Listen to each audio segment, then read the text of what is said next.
안녕하세요. 용산에 살고 있는 33세 여자입니다. 전 이혼한 지 이제 막 1년이 넘었어요. 제가 이 나이에 이혼녀가 되어 있을 거라고는 상상도 못했어요. 요즘 아무리 이혼이 흠이 아니라고 하지만 제가 이혼할 줄은 전혀 몰랐거든요. 이혼한 지 1년이 넘어간 지금도 여전히 남편과 시누이만 생각하면 이가 갈리는데요. 아직도 남편과 시누이만 생각하면 가슴이 답답하고 아파요. 그 정도로 전 결혼 생활 자체가 지옥이었는데요. 이런 결혼 생활일 줄 알았으면 애초에 이 남자를 만나지 말걸, 그런 생각이 가끔 들어요. 하지만 사람 만난다는 게 다 알고 만나는 게 아니잖아요. 그래서 경험이라고 생각하기로 했어요. 결혼 생활로 인해 생긴 답답한 마음을 조금이나마 풀고 싶어 사연을 보내게 되었는데요. 조금 긴 저의 이야기를 들어주시면 감사하겠습니다. 저와 남편은 대학교 동갑내기 같은 대학교 커플이었어요. 20대 초반에 만나서 남편과 6년이나 연애했었네요. 군대까지 기다리며 남편과 전 정말 이쁜 연애를 했습니다. 아무래도 장기 연애라서 혼인신고만 안 했지 이미 부부다라고 말할 정도였어요. 연애를 했었을 당시에 남편에게 문제가 있을 거라고는 상상조차 하지 못했어요.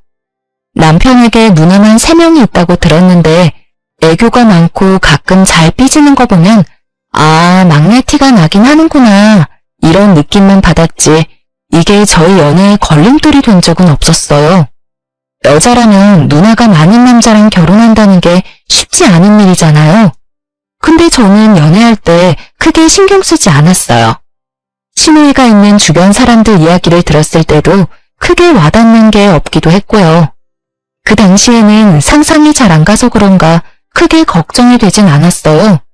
하지만 왜 사람들이 누나 있는 남자를 그렇게 선호하지 않는지 알겠더라고요. 주변 친구들은 제 남편이랑 결혼하는 거 다시 생각해보라고 한 적이 있었는데요. 사실 남편이 저와 연애할 때는 좋았던 사람이었지만 친구들한테 이기적이고 철없는 사람으로 통했어요. 그 사실을 뒤늦게 알게 됐었고요. 지선아, 너 결혼하는 거 다시 생각하면 안 돼? 왜? 무슨 일 있어? 대학교 다닐 땐 아무래도 아는 사람들이 많다 보니까 다들 쉬쉬하는 분위기였는데 지금은 대학 졸업도 했고 눈치 볼 필요도 없으니까 솔직하게 말할게. 현식이 대학교 다닐 때 소문 좀 안 좋았다. 눈치 없고 철딱선이 하나도 없다고. 너도 알잖아. 현식이 과제 하나도 안 하고 항상 무임승차했던 거. 게다가 술 마시고 항상 선배한테 개기고 여자 후배들한테 찝쩍거리고. 에이, 설마 현식이 그런 사람 아니야. 너가 잘못 들은 거겠지. 조별 과제도 제대로 해오지 않고 고기를 먹을 때도 먼저 나서서 고기를 구워본 적도 없는 사람이에요. 한마디로 눈치가 없는 사람이었죠. 게다가 누나만 위로 3명이 있다고 하니까 왜 그런 호랑이 소굴로 시집을 가려고 하냐. 연애만 하고 절대 결혼하지 말라고 말하더군요. 그때 친구들 말을 들었어야 했나 봐요. 대학교 다닐 때 제가 괜히 상처받을까봐 다들 저한테 말을 하지 않은 거였다고 해요.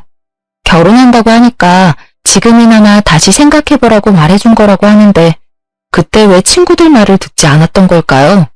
그때 남편한테 콩깍지가 제대로 씌었나 봅니다. 콩깍지가 제대로 씌었기도 했지만 사실 연애할 때 남편은 저에게 나쁘게 한 게 없기 때문에 친구들 말만 믿고 6년 연애를 그만할 순 없었어요. 그리고 누나가 많은 가정 환경도 다복하고 화목한 집안이겠다며 긍정적인 생각을 가졌어요. 연애 기간이 길었지만 가족을 마주한 적도 없었으니 남편 한 명만 보고 결혼을 결심한 거였죠. 그런데 예상치 못한 곳에서 문제가 터졌습니다. 동거를 단 일주일도 하지 않고 결혼식을 올린 게 문제였죠. 다들 여자가 시집도 가기 전 동거부터 한다면 쌍수를 들고 반대하잖아요. 전 이번 계기로 무조건 동거는 필수 과정이라고 느꼈습니다. 솔직히 결혼은 평생 한 사람과 같이 사는 거잖아요. 붙어있는 시간이 그만큼 길어지는데 생활 습관 같은 걸 꼭 확인하는 게 맞다고 생각했네요. 네, 저는 그걸 못해서 뼈저리게 후회했습니다. 남편의 생활 습관 자체가 저와 너무 맞지 않아서 스트레스를 많이 받았어요. 세상에 이렇게 무능한 남자가 다 있을까 싶을 정도로 남편 존재 자체가 미워졌었는데요. 여보, 이거 설거지 해놓으라고 몇 번을 말해. 내가 잠깐 마트 다녀온 사이에 분명 설거지 좀 하라고 했지. 그리고 이거 밥그릇에 물 안 담궈놓으면 밥알 굳어서 안 씻긴다니까? 제발 밥 먹었으면 물 좀 부어놓으라고. 아, 똑같은 말을 몇 번째 말하는지도 모르겠다. 설거지하고 싶은 사람이 해야지. 나 지금 게임 한 판만 하고 할게. 조금만 기다려봐. 이렇게 싱크대에 음식물 오래 두면 벌레 꼬여서 더 힘들어져. 지금 게임이 급한 게 아니야. 초파리 꼬이고 모기 생기고 난리부르스 되기 전에 빨리 설거지해. 남편은 본인이 해야 할 기본적인 집안일조차 하지 않아요. 본인이 먹은 과자 봉지나 그릇 등등 본인이 치우는 법이 없어요. 탁자에 먹은 껍질을 그대로 올려놓더라고요. 한두 번은 치워줬습니다. 세 번째부터 부글부글 끓더라고요. 마치 저에게 치우라는 듯이 올려놓는 꼴이란 저지르는 사람 따로 있고 치우는 사람 따로 있다는 말이 맞습니다. 옆에 분리수거 봉지가 있는데도 분리수거? 그런 거 안 합니다. 하라고 시켰더니 조금 있다가 본인이 내킬 때 하겠다고 하더라고요. 한마디로 치우기 귀찮다는 거죠. 신혼 초에는 라면조차 끓이는 법을 몰라서 저한테 하나하나 배웠습니다. 아무리 오냐오냐 자란 막내라고 해도 라면을 못 끓이다니요.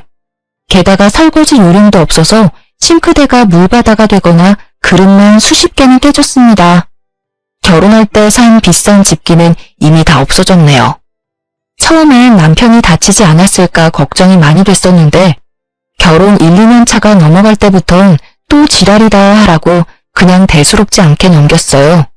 그런 남편을 볼 때마다 답답함을 느꼈던 저는 남편에게 설거지를 시키는 것보단 내가 하는 게 낫겠다 싶어서 결국 모든 설거지는 제가 하게 됐습니다. 생각해보면 남편이 설거지를 하지 않기 위한 계획이었나 싶더라고요. 설거지 말고도 화장실 문제로 자주 싸우기도 했었는데요. 소변을 볼 때 남편의 소변이 사방팔방으로 다 튀다 보니 다음에 쓰는 제가 정말 불편하고 찝찝하더라고요. 내가 분명 말했지. 오줌 쌀 때마다 제발 이리저리 튀기지 말라고. 오줌이 튀면 닦기라도 하던가. 왜 이대로 냅두냐고. 하여튼 혼자 깔끔한 척은 다 하네. 여보, 그 결벽증 좀 고쳐. 우리 집에선 이런 걸로 문제될 게 전혀 없었어. 그리고 답답하면 여보가 좀 알아서 닦아놓으면 되잖아. 우리 엄마도 뭐라고 안 하는 걸 왜 너가 난리냐? 이제 한평생 나랑 살아야 하는데 언제까지 엄마 하면서 지낼 거니? 이제 내가 싫다고 하는 건 고치는 척이라도 해. 너 나이가 몇 살인데 애처럼 굴고 그래? 왜? 아니 고작 이런 일로 화를 내는 너가 예민한 거 아니야? 우리 20년 넘게 다르게 생활했던 사람이야. 어떻게 하나하나 다 마음에 들 수 있겠냐? 서로 안 맞으면 맞추는 노력이라도 해야 할 거 아니야. 근데 당신은 잘못된 건 고치려고도 안 하잖아. 난 그게 싫고 짜증난다고. 남편이랑 생활 습관 자체가 180도 달랐어요. 아무리 게으른 사람이라고 해도 그렇지 남편의 행동은 전부 무개념 그 자체였답니다. 내가 싫다고 하면 고치려고 하는 척이라도 해야 하는데 고칠 생각 전혀 없다며 대놓고 말하는 태도가 정말 어이없더라고요. 연애할 땐 정말 이런 사람인 줄은 전혀 몰랐어요. 연애할 당시 1박 2일 정도로 여행 몇 번 같이 간 적이 있는데 그때마다 부지런히 움직이던 사람이었기에 이렇게 게으른 사람일 거라는 전혀 생각 못했어요. 연애할 때와 결혼할 때 너무 다른 사람이라서 같은 사람이 맞나 싶더라니까요. 저희 친정 부모님 앞에서는 세상 부지런한 사람인 척 연기를 너무 잘해서 아무리 친정 부모님한테 하소연을 해도 믿어주질 않더라고요. 여우 중에서도 완전 상여우가 저희 남편이에요. 남편이 이렇게 게으르고 무개념이 된 이유는 다 누님들 때문이었는데요. 특히 남편과 2살 차이가 나는 막내 누님 때문이 커요. 시부모님을 보면 세상 멋지고 냉철하신 분들이세요. 자식이라고 해서 무조건 오냐오냐 하는 법이 없으시고 맞으면 맞다, 아니면 아니다라고 단호하게 말씀하시는 분들이세요. 그래서 남편은 시부모님 앞에서 항상 아무 말 못하고 기가 죽을 정도인데요. 반면 남편 누님들은 그런 남편이 뭐만 하면 이쁘다, 귀엽다라며 엄청 이뻐해요. 남편은 누님들 앞에서는 기가 엄청 사는 편일 정도였어요. 누가 보면 누님들이 남편을 낳은 건가 싶더라니까요. 그래도 시어머님과 첫째 누님, 둘째 누님은 시집살이를 절대 시키는 법이 없어요. 오히려 저보고 쉬라고 말할 정도였는데요. 그래서 말로만 듣던 시누이 짓에 대한 걱정이 사라지게 됐었는데요. 하도 주변 사람들이 시누이는 시어머니보다 더 심하다는 말을 들은 적이 몇 번 있어서 조금 겁을 먹은 상태였거든요. 그렇지만 첫째, 둘째 누님만 보고 안심할 수는 없었어요. 남편보다 2살 많은 막내 누님은 정말 시집살이가 심한 편이라서 제가 고생이 정말 많았었는데요. 남편을 제일 이뻐하는 누님으로 남편이 잘못을 하든 안 하든 무조건 남편 편만 들고 명절만 되면 저한테 설거지부터 음식까지 저 혼자 하라고 시키셨어요. 옳게? 우리 엄마가 과일 깎는 거 안 보여? 왜 보고만 있어? 우리 엄마가 옳게 과일 먹이려고 태어난 사람 같아 보여? 엄마 가만히 있어. 이런 건 옳게한테 하라고 해. 조용히 좀 해. 아주 너가 온 세상 신의 짓은 다 하는구나. 태아가 얘가 하는 말 전혀 신경 쓰지 말고 편하게 쉬고 있어. 오늘 저녁 거의 너가 다 했잖니. 원래 이런 건 며느리가 하는 거라고. 엄마는 이제까지 우리 키우느라 고생 많이 했으니까 이제 며느리한테 다 맡겨. 집에서 꼼짝도 안 하는 년이 왜 애를 못 잡아먹어서 안달이야? 넌 지금도 여전히 엄마 고생시키고 있잖아. 내 며느리는 알아서 잘 해주고 있단다. 너 여기서 한마디만 더 하면 이 집에서 나가. 막내 누님이 시누이 짓을 할 때마다 다행히 시어머님이 옆에서 제 편을 들어주셔서 크게 힘든 적은 별로 없었어요. 하지만 시어머님이 없는 자리에선 막내 누님이 하는 행동들이 가관이었어요. 저희 부부집에 말도 없이 찾아올 때가 많았는데요. 그때마다 제 옷과 구두, 가방 등등 하나하나씩 탐을 내시더라고요. 옳게, 이 가방 엄청 비싼 가방인데 어디서 났어? 옳게 돈 많이 벌어? 아, 이 가방 친정 엄마한테 작년 생일 선물로 받았어요. 너무 이쁘죠? 너무 비싼 가방이라 저도 함부로 들고 다니지 못해요. 나 이거 주면 안 돼? 나 명품백 하나도 없는 거 알잖아. 나 이런 거 하나쯤 가져보고 싶은데. 아, 형님, 정말 죄송한데 이건 선물 받은 거라서 형님께 드리는 게 좀 그래요. 나중에 제가 돈 더 벌면 그때 하나 사드릴게요. 아니, 나 이거 가지고 싶다니까. 나한테 이거 주는 게 그렇게 아까워? 우리 이제 가족된 사이인데. 나 다음 주에 친구 모임 있는데 그때 들고 가고 싶어서. 형님, 다른 건 몰라도 이건 선물 받은 거라서 드리는 게 좀 그래요. 진짜 나중에 좋은 거 하나 사드릴게요. 친정엄마에게 400만 원짜리 명품 가방을 선물 받은 적이 있어요. 평소에 명품 가방에 관심이 크게 없는 편인데 친정엄마께서 나중에 살다 보면 비싼 가방 하나쯤 들고 갈 일이 있을 거라며 생일 선물로 사주셨어요. 근데 그걸 탐내고 가져가려고 하시더라고요. 끝까지 안 된다고 거절하니 거의 한 달 동안 삐져서 저랑 말도 안 섞더라고요. 시어머님이 뒤늦게 그런 일이 있었다는 걸 알게 되셨고 그때 막내 누님은 엄청 혼이 났다고 들었습니다.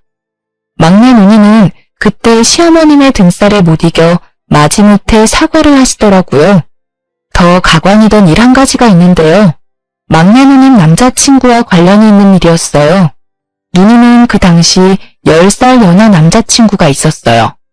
30살이 넘은 형님께서 20대 초반 남자친구를 만나고 있으니 엄청 놀랐는지 가족에게 철저히 비밀로 남자친구를 만났는데 우연히 길에서 마주치는 바람에 남자친구가 있다는 걸 모든 가족들이 알게 됐어요. 막내 누님이 이렇게 철저히 남자친구를 숨기려고 했던 이유는 백수이기 때문이었어요. 막내 누님은 30살이 넘어서까지 일을 제대로 해본 적이 없는 분이세요. 가끔 단기 알바만 해본 분이지 돈을 번 적이 없어서 핸드폰 요금까지 밀린 적이 있던 분입니다. 그런 상태에서 남자친구를 만난다고 하면 가족들이 노발대발할 게 분명하니까요. 더 가관인 부분은 바로 남자친구와 술집에서 만났다는 것입니다. 맥주 마시다가 만난 사이라고 하는데 알고 보니 남자 끼고 노는 노래방에서 만난 사이라고 하더라고요. 이 사실은 저만 알고 있었습니다.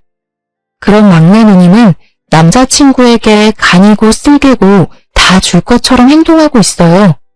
없는 돈 쪼개가면서 데이트 비용을 전부 내고 있으며 신용카드 할부로 남자친구 명품 선물을 해준다는 것입니다. 신용카드 한도 초과로 결국 신용불량자가 될 뻔했는데요. 형님, 제발 그 남자친구랑 헤어지세요. 이러다가 정말 큰일이라도 날 것 같다고요. 왜? 내 남자친구가 얼마나 좋은 사람인데 내가 그런 남자친구를 언제 만날 수 있겠어?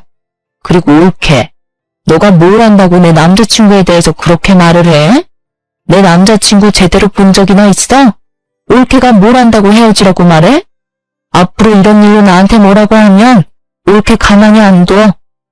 형님 이번 달 카드값도 400만 원이나 나오셨다면서요. 일도 안 하시는 분이 그걸 어떻게 감당하려고. 너 내 통지서 몰래 훔쳐봤니? 너가 뭔데 훔쳐봐? 올케가 대신 내줄 거 아니면 제발 신경이나 꺼. 한 달에 카드값만 3,400만 원은 기본으로 나왔습니다. 신용카드 돌려막기로 지내다가 뒤늦게 알게 된 시부모님께서 해결해 주셨어요. 덕분에 신용불량자까지 되진 않았어요. 이런 일이 있었는데도 정신 차리지 못한 막내 누님은 여전히 남자친구한테 온갖 정성을 다하고 있는데요. 말이 통하지 않는 막내 누님을 모른 척하고 조용히 지내고 있었어요.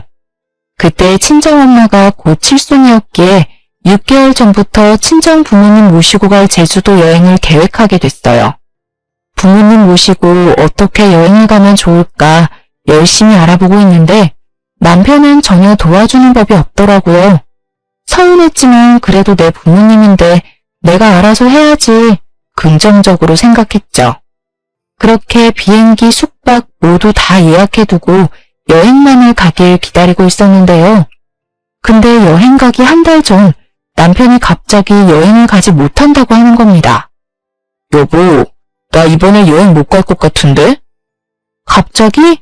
아니 몇 달 전부터 가기로 약속한 여행인데 갑자기 이러면 어떡해. 회사에서 급한 출장이 있다고 하길래 원래 다른 팀원이 가기로 한 걸 나보고 가라고 해서. 아니 그래도 그렇지 우리 엄마 칠순경 가는 여행이잖아. 다른 팀원들도 있는데 왜 당신이. 이번만 다른 사람이 대신해 줄 수 없어? 회사 일이 내 맘대로 되는 게 아니잖아. 여행 다녀오고 나서 그때 장모님 모시고 밥 맛있는 거 먹자. 이번 여행 당신만 다녀와. 너무 섭섭했습니다. 출장 가야 한다고 대충 변명만 되는 남편한테 엄청 서운하더라고요. 다른 것도 아니고 우리 엄마 칠순 여행인데 말이죠. 하지만 회사 일 때문에 그런 거라서 크게 뭐라고 하진 않았습니다. 그렇게 3박 4일 제주도 여행을 다녀온 이후 말도 안 되는 일이 벌어지고 말았는데요. 캐리어 짐을 풀고 이것저것 정리하고 있던 중 제 통장 하나가 없어진 걸 확인하게 됐어요. 제가 결혼하기 전부터 가지고 있던 5천만 원 통장이 없어진 것입니다. 분명 제주도 여행 가기 전까지만 해도 멀쩡히 있던 통장인데 갑자기 없어져서 도둑이 들었던 걸까? 별 생각이 들더라고요. 하루 종일 온 집안을 뒤지며 통장을 찾아봤는데 끝까지 통장이 나오지 않았어요. 너무 놀란 저는 안절부절 못하다가 결국 남편한테 이 사실을 알리고 경찰서에 신고하려고 하는데 남편이 급하게 신고하려는 걸 막더라고요. 그래서 왜 막냐며 성질을 냈었는데 알고 보니까 통장에 손을 댄 범인은 바로 남편이었어요. 남편이 범인이라는 사실을 알고 나서 얼마나 화가 나고 배신감이 들던지. 경찰에 신고부터 해야겠어. 진짜 난 분명히 여기 뒀는데 여보, 우리 집 현관문 비밀번호 바꿀까? 도둑이 된 게 분명하다니까. 그렇지 않고서야 통장에 발이 달렸나. 사실 내가 그런 거야 내가. 뭐? 그게 무슨 말이야? 당신이 그런 거라니. 사실 내가 급한 일이 있어서 그 돈 썼어. 그러니까 경찰서에 신고할 필요가 없다고. 미쳤어? 당신이 뭔데 내 돈에 손을 대? 어디서 썼는데? 뭐가 그렇게 급하다고 남의 돈에 손을 대냐고. 도대체 어디다가 쓴 거야? 5천만 원이나 되는 돈을 도대체 어디다 사용한 거지 물어봤는데 안절부절 못하며 끝까지 말을 못하더라고요. 끝까지 말을 하지 않길래 시부모님께 전화를 하려고 했습니다. 시부모님께 말한다고 하니 그때서야 어디에 사용을 한 건지 알려주더라고요. 미선이 누나한테 줬어. 막내 누나. 정말 미안해. 누나가 급한 곳에 돈 쓸 곳이 있다고 해서 빌려줬어. 막내 형님? 미쳤어? 빌려줄 사람이 따로 있지. 땡전 한 푼 없는 막내 형님한테 빌려주면 어떡하냐? 당신 솔직히 말해봐. 내 돈 훔치려고 제주도 여행 안 간다고 한 거지? 내가 지금 이 사실 발견하지 않았더라면 끝까지 숨기고 있었을 거잖아. 누나가 이래서 갚는다고 하길래 정말 미안해. 미안해 여보야. 내가 누나한테 다시 돌려달라고 말할게. 제발 화내지 마. 어? 당장 형님 불러. 지금 당장. 그렇게 저와 남편 막내 누님과 3자 대면을 하게 됐습니다. 막내 누님의 얼굴을 보자마자 뺨 한 대 갈기고 싶은 거 꾹 참고 말을 이어나갔습니다. 형님, 남편한테 다 들었어요. 남편한테 5천만 원 빌리셨다면서요? 그게 무슨 돈인 줄 알고 빌리셨어요? 근데 왜? 내 동생한테 돈 빌리는 게 큰 잘못이야? 그 일 때문에 이 시간에 날 여기로 부른 거야? 전 이렇게 뻔뻔하고 가증스러운 사람 처음 봤습니다. 본인 동생한테 빌린 돈인데 왜 자기를 불렀냐며 뻔뻔하게 나오는 막내 누님 때문에 진짜 화가 치밀어 오르더군요. 가운데 앉아있는 남편은 눈치만 보며 기죽은 강아지처럼 앉아 있었습니다. 내가 이런 남자랑 6년을 연애하고 결혼을 했다는 게 정말 한심하더라고요. 과거로 돌아가서 이 결혼을 막고 싶은 심정이었어요. 그 돈은 제 돈이에요. 알고는 있으셨어요? 그 5천만 원이 올케 돈이라고? 5천만 원의 출처가 저라는 말에 당황한 막내 누님은 애써 당황하지 않은 척 포커페이스를 유지했었습니다. 형님, 그 5천만 원 당장 돌려주세요. 그 돈 빌려간 지 얼마 안 됐으니까 다 쓰진 않으셨을 거잖아요. 일단 일부라도 좋으니까 제 돈 돌려주세요. 저 형님한테 그 돈 빌려줄 생각 눈꼽만큼도 없어요. 당장 돌려주세요. 돌려주고 싶어도 못 줘. 그 돈 이미 다 쓰고 없는 상태야. 아쉽게 됐네. 나중에 천천히 갚을게. 앙칼진 목소리로 돈이 없다고 말씀하셨어요. 당장 돌려줄 돈이 없다며 배째라는 듯이 나오는 막내 누님 때문에 혈압이 오르다 못해 쓰러질 것 같았습니다. 갚을 능력이 없으면 빌리지도 말아야 하는 게 맞지 않습니까? 그럼 언제 갚으실 건데요? 형님 갚으실 능력은 되세요? 일도 한 번도 해본 적 없으신 분이 무슨 배짱으로 그 큰 돈을 빌리신 거예요? 이혼 말라는 거 솔직하게 다 말할게요.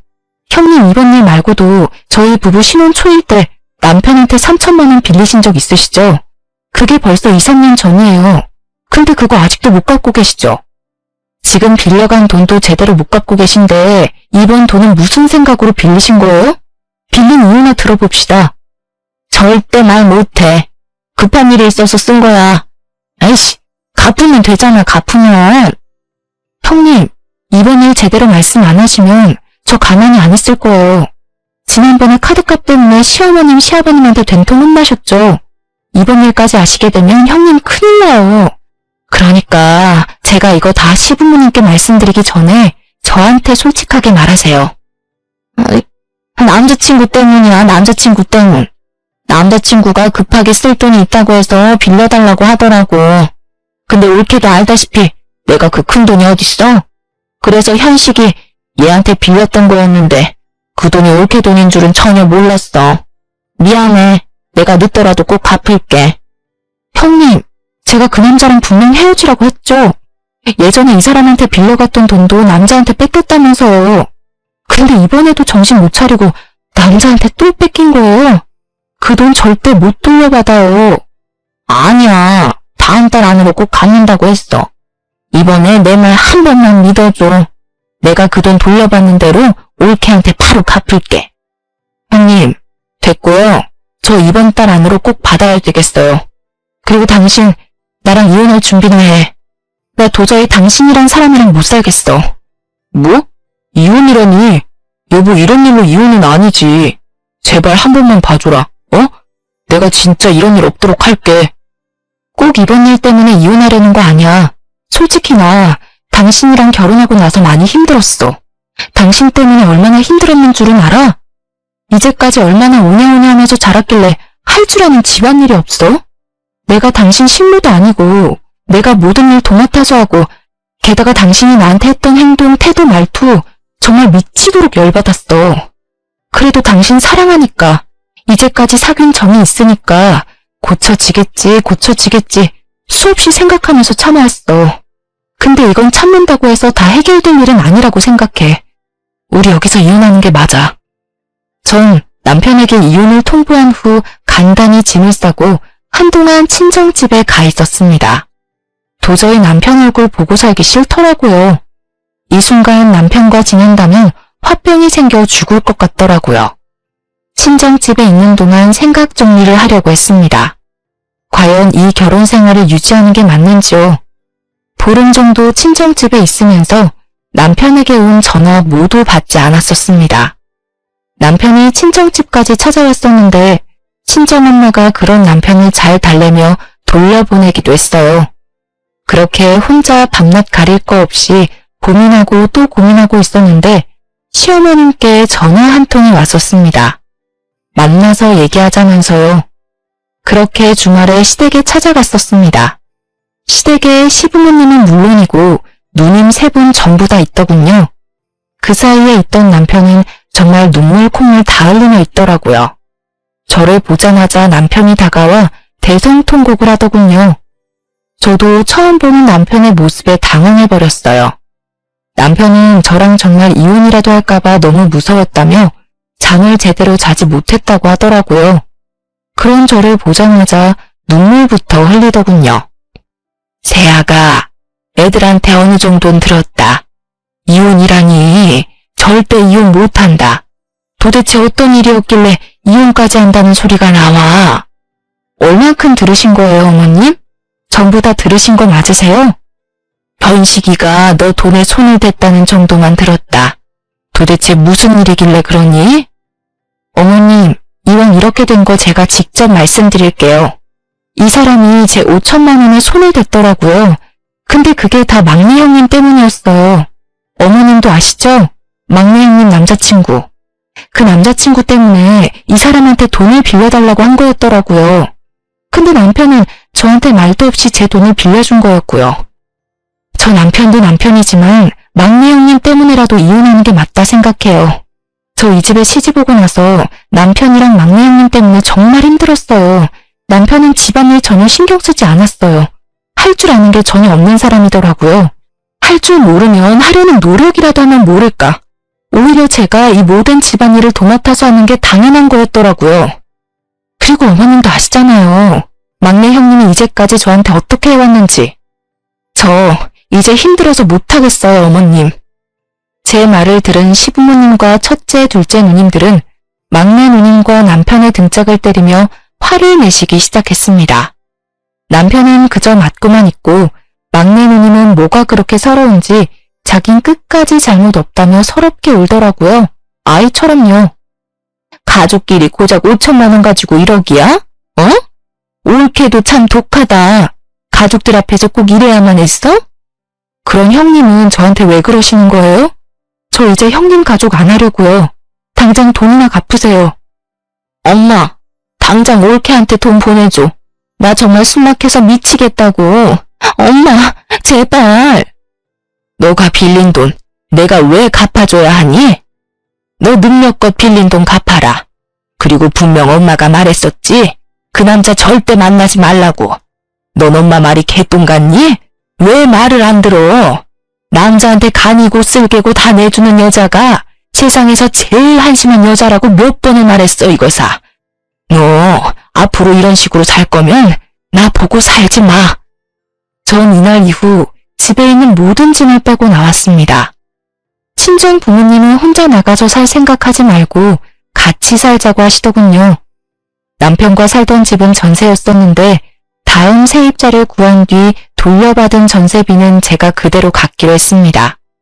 그 전셋값은 저희 친정 부모님이 빌려주신 돈이었기 때문에 제가 갚는 게 맞았습니다. 그리고 남편과 이혼을 준비하고 있는 과정에서 시어머님을 마지막으로 보게 됐어요. 시어머님이 절 마지막으로 꼭 보고 싶다고 하셔서 따로 만나게 됐었는데요. 대아가, 우리가 이렇게 된 게 참 마음이 아프다. 너가 현식이랑 갈라서기 전에 마지막으로 너 얼굴 보고 싶었어. 어머님, 저도 마음이 좋지 않네요. 어머님은 제가 보는 앞에서 6천만 원이란 큰 돈을 계좌이체 해주셨어요. 놀란 저는 돈을 거절하려고 했는데요. 하지만 어머님은 이 돈 꼭 받았으면 한다고 하셨어요. 이 돈 꼭 받아줘. 시엄마로서 마지막으로 해주고 싶어서 그래. 너가 우리한테 시집 왔을 때부터 얼마나 고생이 많았어. 내가 너희 결혼한다고 했을 때 도와준 것도 없어서 항상 마음에 걸렸어. 이 돈 받을 자격 충분하다. 부모로서 애들한테 줘야 할 돈 그냥 너한테 주고 싶어서 그런다. 우리 애들이 몸만 컸지 아직 철이 없어. 우리 막내 그동안 같이 살아줘서 고맙다. 이건 애들이 빌려간 돈이랑 별개로 주는 거니까 애들한테 돈 꼭 받아내. 이 돈 받았다는 거 애들한테 절대 말하지 말고. 저와 시어머님은 한참을 울었습니다. 사실 전 시어머님 덕분에 결혼 생활을 이어갈 수 있던 거였거든요. 친정엄마처럼 정말 잘해주셨습니다. 그런 어머님과 앞으로 못 볼 거란 생각에 정말 슬프고 그렇더라고요.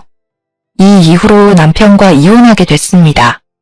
처음엔 남편이 이혼하지 않으려고 엄청 때를 썼는데 시댁에서 당장 이혼하라고 부추겼다고 들었어요. 그렇게 마지못해 저와 이혼을 하게 됐습니다. 이혼을 하고 난 뒤 얼마 지나지 않아 돈 문제로 남편을 만난 일이 있었어요. 이혼은 했었지만 돈 문제는 바로 해결되지 않았거든요. 당신 돈 언제 줄 거야? 형님이 안 주면 당신이라도 내 5천만 원 돌려줘야지. 누나가 빌린 돈인데 내가 꼭 갚아야 하나? 그런 무책임한 말이 어딨어. 애초에 5천만 원에 손을 댄 건 당신이야. 형님이 못 갚으면 당신이라도 내 돈을 갚아야지. 이 돈 빠른 시일 내로 못 갚으면 둘 다 경찰서에서 나 볼 줄 알아. 여보, 돈도 돈이지만 우리 다시 합치면 안 돼? 이혼 도장 찍어줄 생각 없었는데 하도 엄마 아빠가 이혼하라고 옆에서 난리를 피우는 바람에. 우리 다시 합칠 일 절대 없어. 그러니까 나한테 여보라고도 부르지 마. 나 당신이랑 이 긴 세월 동안 같이 한 게 너무 후회스럽고 그래. 그러니까 내 돈이나 제때 갚기나 하셔. 남편은 5천만 원 때문에 엄청 스트레스를 받는 눈치였어요. 일을 하지 않는 막내 누님은 당연히 5천만 원 갚을 능력이 되지 않기 때문이죠. 시부모님께서는 말로만 갚아주지 않을 거라고 하실 줄 알았는데 진짜 갚아주지 않더라고요. 남편과 막내 누님 두 사람 스스로 돈을 갚아야 하는 상황이었던 거죠.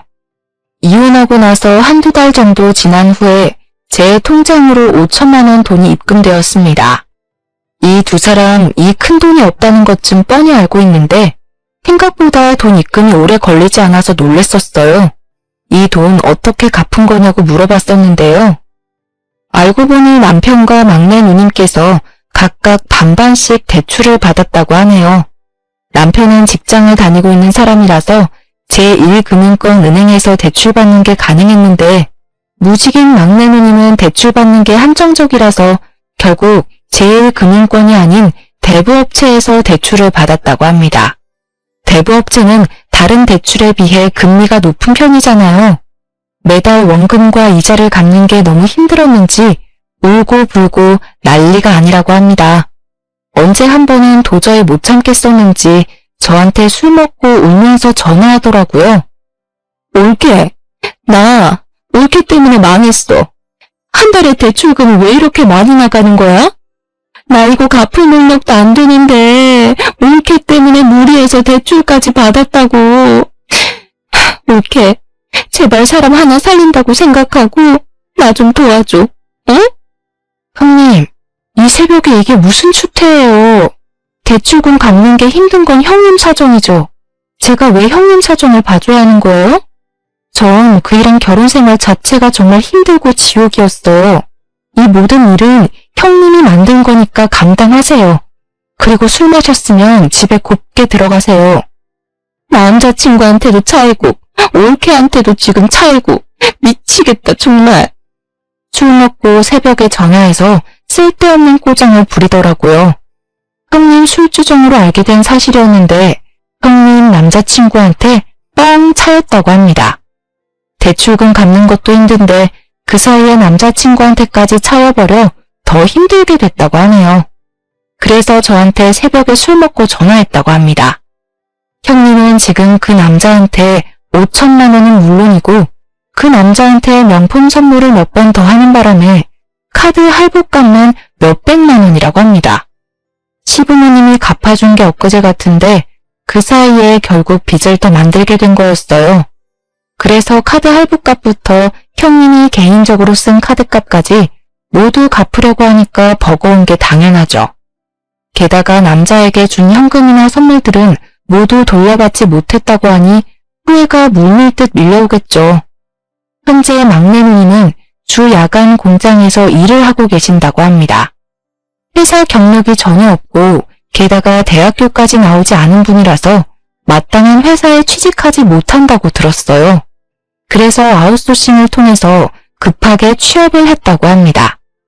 한 번도 일을 해본 적이 없으니 회사에서 많이 혼나는 모양이더라고요. 게다가 몇 번 사고를 친 적이 있어서 회사에서 크게 손해볼 뻔한 사고도 있었다네요. 이 이야기를 들었는데 얼마나 고소하던지. 남자한테 돈은 다 뺏기고 게다가 밤낮 가리지 않고 고생하고 있다는 사실이 정말 시원했습니다. 막내 누님한테 전화가 온 뒤로 남편에게도 몇 번 전화가 온 적이 있었는데요. 남편이 회사에서 징계를 먹었기 때문이었어요. 남편이 울면서 전화를 하길래 무슨 일인가 했는데 회사에 안 좋은 소문이 났다고 하더라고요. 남편이 얘기하는 걸 들어보니 저와 이혼하고 난 뒤 회사에 새로운 여자 신입사원이 입사했다고 합니다. 남편은 새로 입사한 신입사원한테 사수로서 잘해주려고 했던 것뿐인데 신입사원은 그걸 찝쩍거렸다고 생각했다고 하네요. 게다가 신입사원이 넘어지려고 해서 잡아준 것뿐인데 그걸 성추행을 했다고 생각해서 신고했다고 하더라고요. 그 일로 회사에 징계를 먹어 잘릴 것 같다고 했어요. 여보, 나 진짜 미칠 것 같아. 추행이 말이 돼? 당신도 알잖아. 그런 사람 아니라는 거. 근데 어쩌라고. 그걸 왜 나한테 말하는 이유가 뭐야? 답답해서 이 답답한 마음을 들어줄 사람이 필요했어. 당신밖에 생각나지 않길래. 요즘 세상이 어떤 세상인데 그런 짓을 해? 칠칠 맞다 칠칠 맞아. 정말 안 한 거 맞아? 막상 신고당하니까 무서워서 했으면서 안 한 척 하는 건 아니고? 당신까지 왜 그래? 나 정말 못 믿는 거야?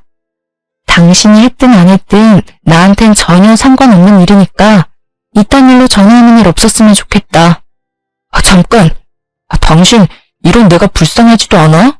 나 정말 결백해. 회사에 그런 일 절대 할 사람 아니야. 나 요즘 당신이랑 이혼한 거 엄청 후회해. 여전히 나랑 다시 합칠 생각 없는 거야? 이런 일이 있는 와중에도 나한테 재결합하자는 소리가 나오니? 나 당신이랑 다시 합칠 생각 죽어도 없어. 이제 당신 전화 받아줄 일 절대 없을 거야. 그러니까 앞으로 전화할 생각하지 마. 문득 그 생각이 들더라고요. 결혼 전 친구가 남편에 대해 얘기해 준 거요. 술만 마시면 여자 후배들한테 찝쩍거렸다고 하는데 그게 정말 사실이었다는 걸 이번 일로 알게 됐네요. 대학교 다닐 때 있던 버릇이 지금까지도 이어질 줄은 몰랐네요. 남편은 이 사건 이후로 지방에 있는 회사 작은 계열사로 발령받았다고 합니다. 게다가 감봉 처분까지 받았다고 하는데요. 신입사원 한 명 잘못 건드렸다가 크게 혼쭐 난 셈이죠. 더 웃겼던 건 남편과 막내 누님 모두 시부모님 유산을 못 받는다고 합니다. 시아버님은 땅이 몇 개 있으신 걸로 알고 있어요. 나름 땅 부자로 소문난 분이신데 원래 남편한테 50% 정도 물려주시고 남은 50%를 누님 세 분께 물려주신다고 했어요. 근데 남편과 막내 누님이 이번에 제대로 사고를 친 바람에 시아버님께서 그런 두 사람에게 제대로 실망하고 정이 뚝 떨어졌다고 합니다. 유산을 물려주지 않겠다고 선언하셨다고 해요. 남편과 막내 누님은 이런 일로 유산까지 못 주겠다는 게 말이 되는 거냐면서 엄청 화를 냈다고 합니다. 첫째, 둘째 누님들만 좋은 일이 된 거죠. 특히 돈 욕심이 많기로 알려진 막내 누님께서 크게 대들었던 모양이더라고요. 유산 문제 때문에 속상한 나머지 기절까지 한번 한 적이 있다고 들었네요. 아무리 자식이 사고를 치고 다닌다고 해도 부모는 자식을 버리지 못한다고 하잖아요. 우리 시부모님은 다른 부모와는 달랐습니다. 막내 누님은 시부모님 댁에서 쫓겨났다고 합니다. 그 이후로 시부모님은 막내 누님께 연락을 하지 않는 상태라고 들었어요. 남편은 지방에서 발령나게 되면서 회사 기숙사에서 힘들게 지내고 있다고 해요. 두 사람이 아무리 힘들고 죽겠다 말해도 시부모님께서 절대 지원을 해주고 있지 않는다고 해요. 게다가 막내 누님께서도 공장에서 제공해주고 있는 기숙사에서 지내고 있다고 들었고요. 남편과 막내 누님 소식을 듣고 나서 속이 다 시원했습니다. 남편과 저 사이에 아이가 없었던 게 천만 다행이라고 생각했어요. 아이 때문에 이혼하지 못하고 있는 부부가 절반 이상이라고 하는데 그런 저에게 아이가 없다는 게 얼마나 다행인지 몰라요. 이렇게 철없는 남자랑 계속 살고 애까지 낳았으면 얼마나 더 힘들었을지 상상도 하기 싫네요. 친구들도 그러니까 본인 말 좀 듣지 왜 말 안 듣고 결혼했다가 이런 일을 겪냐고 절 엄청 혼냈었습니다. 저 이번 계기로 뼈저리게 후회하고 있어요. 결혼이라는 제도는 사랑 하나만으로 결정해서는 안 되는 거라고 이번에 제대로 알게 됐어요. 전 이혼하고 나서 여전히 친정 부모님과 함께 지내고 있습니다. 사실 이혼하고 친정 부모님 얼굴 보는 게 정말 힘들었지만 친정 부모님께선 그런 시댁이랑 같이 사는 게 더 쪽팔린 거라고 잘했다고 말씀하셨어요. 전 현재 남편과 막내 누님한테 돌려받은 5천만 원과 시어머님께서 주신 6천만 원을 합쳐서 전 작은 동네 카페를 오픈해서 운영 중인데요. 처음엔 이 돈으로 뭐 할까 고민이 많았어요. 그렇게 긴 고민 끝에 카페 창업을 하기로 결심하게 됐는데요. 오래전부터 제 이름으로 된 가게 하나를 운영하고 싶었거든요. 장사가 어느 정도 잘 되는 편이라서 돈 걱정 없이 잘 살고 있는 중이에요. 남편과 계속 살았으면 절대 할 수 없었는데 이혼하고 나서 이렇게 행복하고 잘 살 수 있다는 게 정말 꿈만 같고 그렇네요. 가끔 좋은 남자가 있는 것 같으면 소개팅하고 가끔 썸도 타고 그러기도 하지만 연애까지 이어지지는 않더라고요. 제가 아직 연애를 할 마음이 없어서 그런지 괜찮은 남자가 고백을 하면 거절하게 되는데요. 아직 이혼에 대한 아픔이 다 사라지진 않았나 봐요. 좀 괜찮아지면 그때 연애를 해도 늦지 않다고 생각해요. 아무래도 연애 6년, 결혼 생활도 3, 4년 이상 했었잖아요. 긴 세월을 같이 했던 사람이 갑자기 사라지다 보니 좀 공허하고 속이 쓰라린 게 있어요.